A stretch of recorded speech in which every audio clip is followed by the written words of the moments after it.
Class 10th exercise 9.1 question number 15. A state highway leads to the foot of a tower. A man standing at the top of tower observe a car at an angle of depression of 30 degree.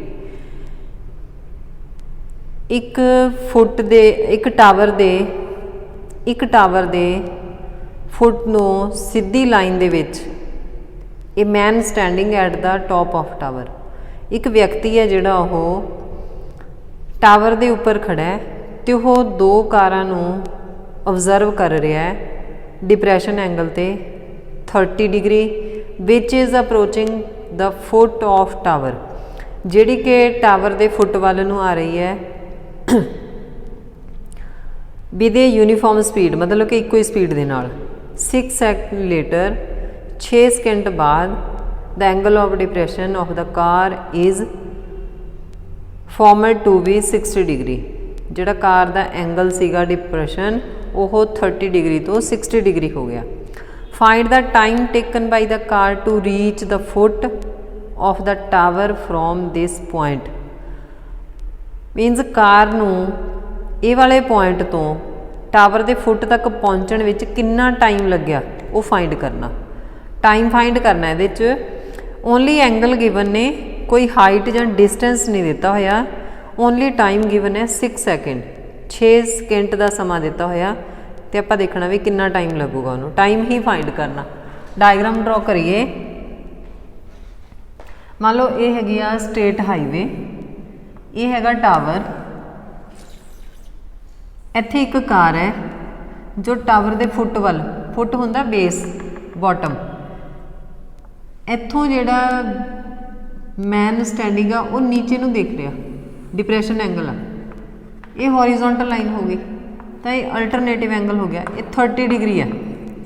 हुण car इधर नूं आ रही है 6 second बाद, 6 second बाद car है जिहड़ी वो इत्थे पहुँच गई। मान लो इत्थों तो इत्थे पहुँचण विच कितना टाइम लग्या ये आपां फाइंड करना। एंगल 30 डिग्री सी तो यह 60 डिग्री हो गया। हुण आपां इहनूं नाम दे दी, ये भी डिप्रैशन एंगल होगा, ठीक है। ये 30 है, इहदा अल्टरनेटिव ये होगा, ये 60 इहदा अल्टरनेटिव ये होगा। तो यह तो हो गई ABC, तो इहनूं आपां D मार्क। तो इहदे विच भी एक तो तुसीं ABC ट्रायंगल नूं सॉल्व करना तो एक ABD नूं सॉल्व। उस तो बाद आपां इहदे विच टाइम का फार्मूला अपलाई करना। तो टाइम का डिस्टेंस का फार्मूला होंदा स्पीड मल्टीप्लाई टाइम, ठीक है। तो आप क्योंकि ये वाला डिस्टेंस के अकॉर्डिंग फाइंड करना, तो ये डिस्टेंस होगा, ये टाइम दिता होया, तो पहला आप इसका डिस्टेंस फाइंड कर लांगे, ठीक है।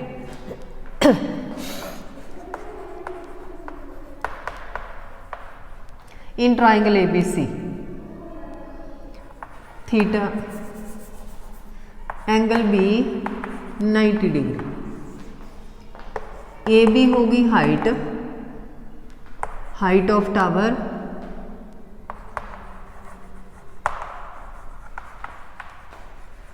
ये परपेंडिकुलर है। इत्थे फाइंड पॉइंट कुछ नहीं करना है वाला, सिर्फ ये वाला टाइम फाइंड करना भी कार नूं इत्थों ते इत्थों पहुंचण विच कितना टाइम लग्या। टाइम क्वेश्चन मार्क पा लांगे आपां।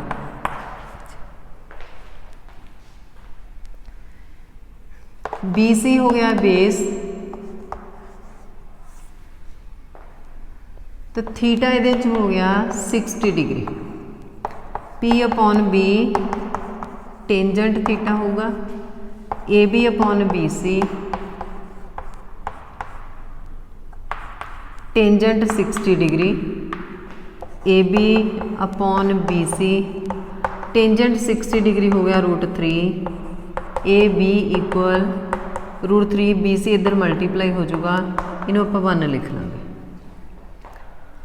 हुण आप दूसरे ट्राइंगल सॉल्व करिए, ये वाले triangle. In triangle ABD angle B 90 degree, AB same आ परपेंडिकुलर, सीधा परपेंडिकुलर लिख लेने, BD बेस हो गया, थीटा हुण इत्थे थीटा 30 डिग्री, पहला 60 सीगा, हुण 30 डिग्री। P अपॉन B tangent theta, AB upon BD equal tangent 30 degree, AB upon BD equal 1 upon √3। AB cross multiply कर लांगे, √3 इक्वल BD, इत्थे होना आ जाऊगा BD इक्वल √3AB, मतलब कि BD की वैल्यू √3AB बन गई। आप फस्ट तो की करते हैं, AB की वैल्यू इत्थे पुट कर लें, put value AB equal √3BC from 1,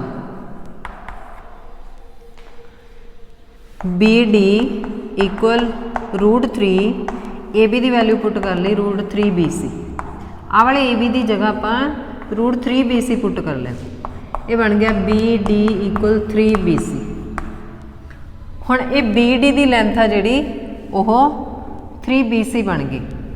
हुण देखो ये डिस्टेंस है, टाइम दिता होया, तो आप इत्थे फार्मूला अप्लाई करिए, इनू आप 2 लिख लें।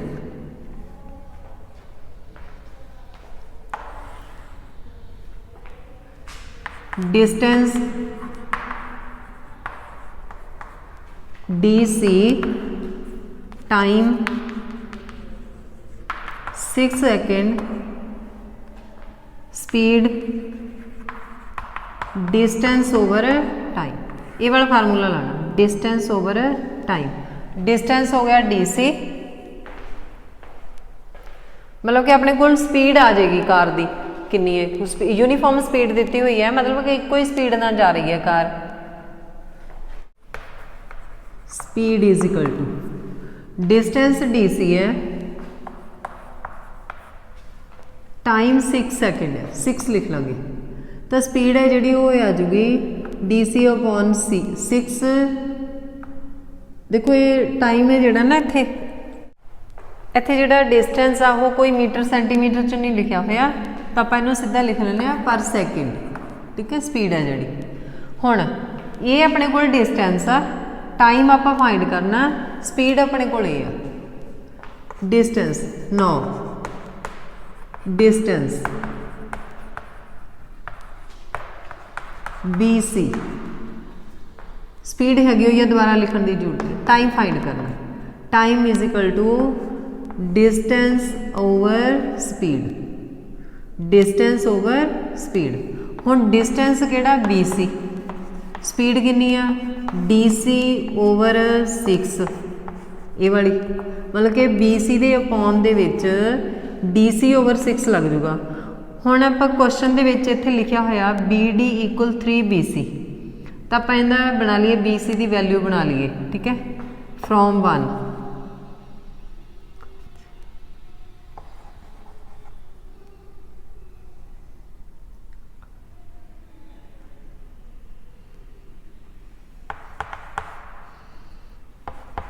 BD equal 3BC, sorry from 2,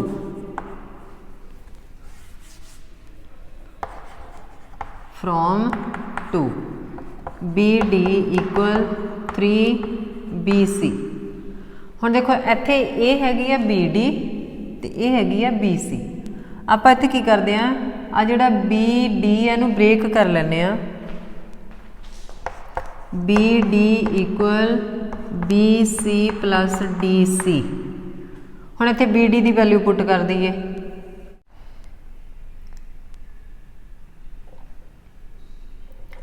ये पुट कर देंगे इत्थे, ये वाली वैल्यू इत्थे BD की जगह पर पुट कर दी 3BC equal BC plus DC। हुण ये BC ने इधर लैके माइनस कर देंगे, 3BC minus BC equal DC, minus किया 2BC, अपने को DC इक्वल 2BC बन गया, ठीक है। हुण आप इत्थे की करते हैं, DC की वैल्यू इत्थे 2BC पुट कर दें, ये पुट वैल्यू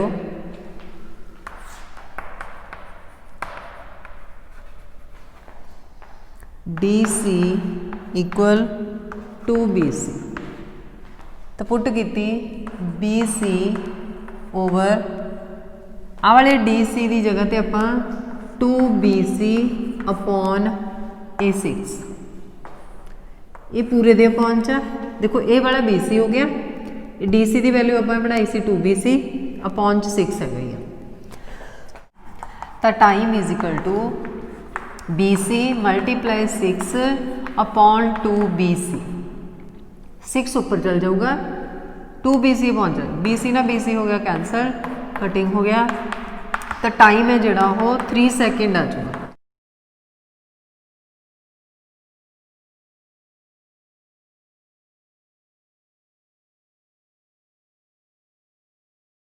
एंड च आपां लाइन लिख देंगे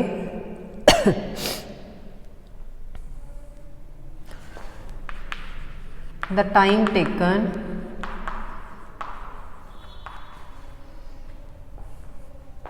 bye the car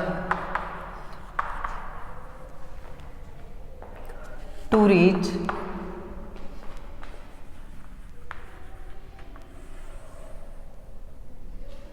the foot of tower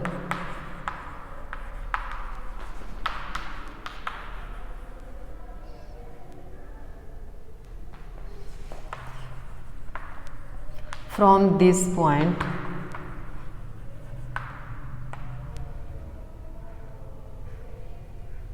equal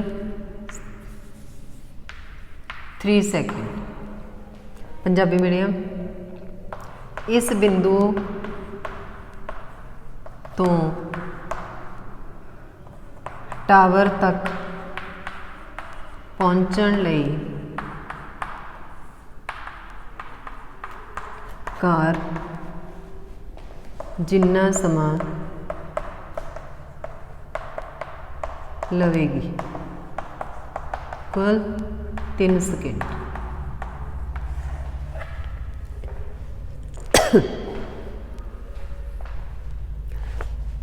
देखो ये वाली वैल्यू जी बाद च बनानी है, क्योंकि आप क्वेश्चन के अकॉर्डिंग बना लेनी है। ठीक है, DC की वैल्यू बना लेनी है। तो DC की वैल्यू बना ली अपन ने, इत्थे पुट करती तो आंसर आ गया। Question number 16, the angle of the elevation of the top of a tower from 2 points at a distance of 4 metre 9 metre from the base of the tower and in the same straight line with it are complement prove that the height of the tower is 6 metre. ये tower की height prove करनी है कि 6 metre है। 2 point ने, दोनों का distance दिता होया टावर तो, एक का 4 मीटर तो एक का 9 मीटर। सेम लाइन दे विच ने, तो यह हैगा टावर, ये एक पॉइंट हो गया 4 मीटर के डिस्टेंस से, ये अनदर पॉइंट 9 मीटर के डिस्टेंस से, मतलब ये 9 नहीं है, पूरा 9 है।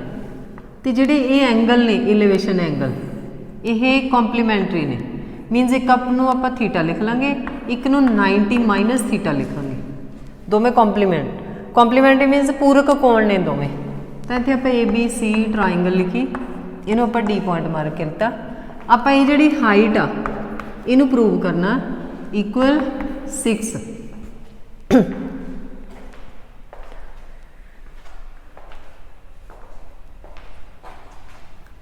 मीटर।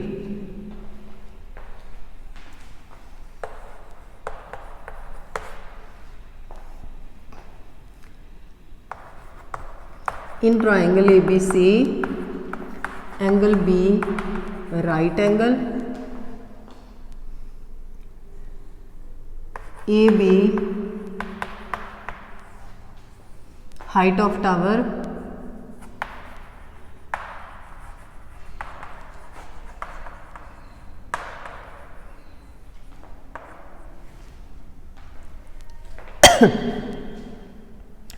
तो यह परपेंडिकुलर भी है। ठीक है, BC base, BC 4 metre base, theta 90 minus theta. आप इत्थे लिख लेने एंगल्स आर कॉम्प्लीमेंट, पूरक कोण। पंजाबी मीडियम इत्थे टावर की उचाई, इत्थे लिखना टावर की उचाई,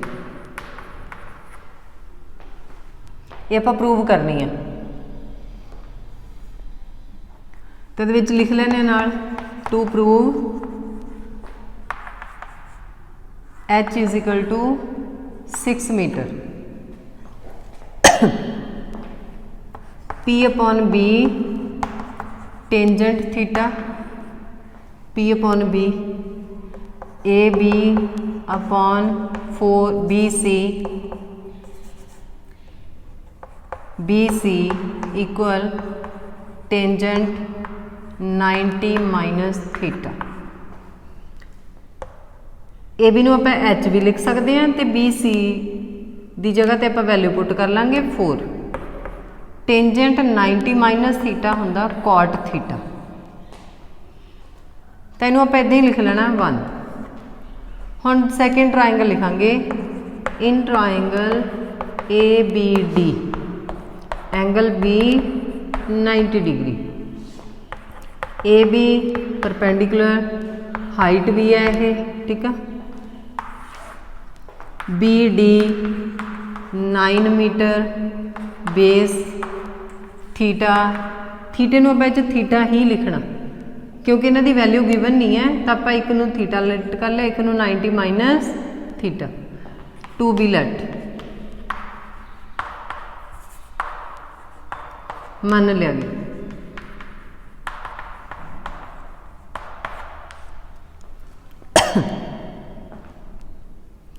P अपॉन B टेंजेंट थीटा, तो P सेम है A B upon B D equal tangent theta, A B same H जिमें इत्थे पुट किया एच, तो B D height 9 tangent theta, इनू लिखांगे 2। हुण इहदे च आपां की करना 1 एंड 2 की मल्टीप्लीकेशन करनी है,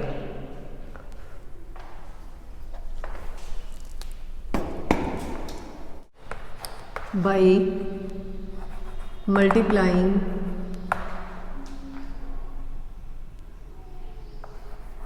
1 and 2, 1 ਅਤੇ 2 ਨੂੰ ਗੁਣਾ ਕਰਨ ਤੇ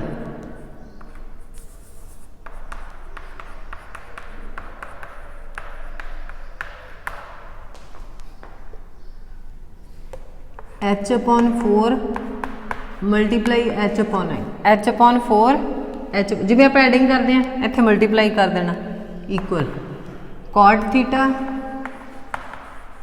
मल्टीप्लाई टेंजेंट थीटा, मल्टीप्लाई किया H नूं H नूं H स्केयर 4 9 दा 36, कॉट नूं आपां कन्वर्ट कर लांगे 1 अपॉन टेंजेंट, जिन्हों मर्जी कर सकते हो चेंज, एंगल भी जिन्हों मर्जी थीटा लिख लो, जिन्हों मर्जी 90 माइनस थीटा, प्रूव सेम हो जाऊगा। टेंजेंट हो गया कैंसर, 1 रह गया, एच स्केयर 1 मल्टीप्लाई 36, 36 इधर मल्टीप्लाई हो जाऊ,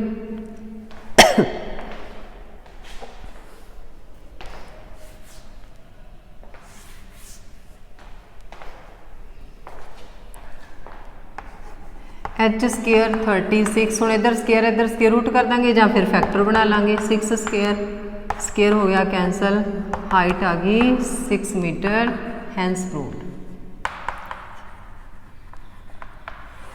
यही आप प्रूव करना हाइट ऑफ टावर।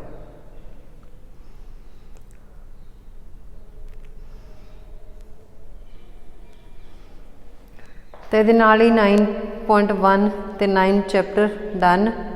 तो जे तुहानूं समझ लग गए तो कमेंट बॉक्स कमेंट तो लाइक कर देना। तो 16 क्वेश्चन है जोड़ा इंपॉर्टेंट क्वेश्चन है, तो ये 12 तो 13 क्वेश्चन भी इंपॉर्टेंट ने, काइट वाला क्वेश्चन इंपॉर्टेंट है, 5th क्वेश्चन, तो इन्होंने तुसीं चंगी तरह कर लेना।